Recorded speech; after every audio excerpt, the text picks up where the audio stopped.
de l'art de l'épée, de Paulo Coelho.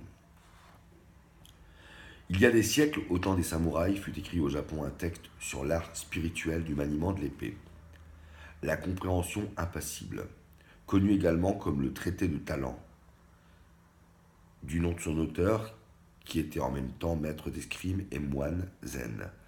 J'en ai adapté dans les lignes qui suivent quelques passages. Gardez son calme. Celui qui comprend le sens de la vie sait que rien n'a de commencement et que rien n'a de fin. Par conséquent, il n'est pas angoissé. Il lutte pour ses convictions sans vouloir rien prouver à personne, gardant le calme silencieux de celui qui a le courage de choisir son destin. Cela vaut pour l'amour et pour la guerre. Laissez parler le cœur, celui qui a confiance dans son pouvoir de séduction, dans sa capacité de dire les choses au bon moment, dans l'usage correct de son corps, reste sourd à la voix du cœur.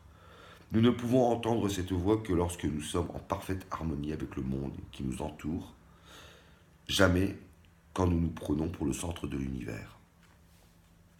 Cela vaut pour l'amour et pour la guerre, apprendre à être l'autre. Nous sommes tellement centrés sur ce que nous croyons être la meilleure attitude que nous oublions une chose très importante. Pour atteindre nos objectifs, nous avons besoin des autres. Aussi est-il nécessaire non seulement d'observer le monde, mais de nous imaginer dans la peau des autres et de savoir accompagner leurs pensées. Cela vaut pour l'amour et pour la guerre.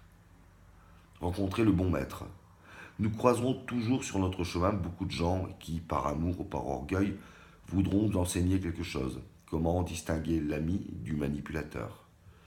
La réponse est simple, le vrai maître n'est pas celui qui enseigne à son élève un chemin idéal, mais celui qui lui montre les nombreuses voies d'accès vers la route qu'il devra parcourir pour rencontrer son destin. À partir du moment où il trouve cette route, le maître ne peut plus l'aider car les défis qu'il doit relever sont uniques. Cela ne vaut ni pour l'amour ni pour la guerre, mais si vous ne comprenez pas cet article, nous n'arriverons nulle part. Échapper aux menaces, nous pensons très souvent que l'attitude idéale consiste à donner sa vie pour un rêve. Rien n'est plus faux. Pour atteindre un rêve, nous devons nous garder en vie. Il est donc obligatoire de savoir éviter ce qui nous menace.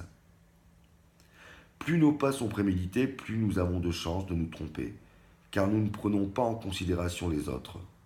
Les enseignements de la vie, la passion et le calme.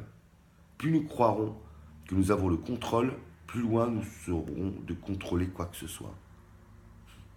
Une menace ne prévient pas et une réaction rapide ne peut être programmée comme une promenade de dimanche après-midi. Si vous voulez entrer en harmonie avec votre amour ou avec votre combat, apprenez donc à réagir rapidement, apprenez à observer. Ne laissez pas votre supposée expérience de la vie faire de vous une machine. Utilisez cette expérience pour écouter toujours la voix du cœur, même si vous n'êtes pas d'accord avec ce que dit cette voix. Respectez-la et suivez ses conseils. Elle connaît le meilleur moment d'agir et le meilleur moment d'éviter l'action. Cela vaut aussi pour l'amour et pour la guerre.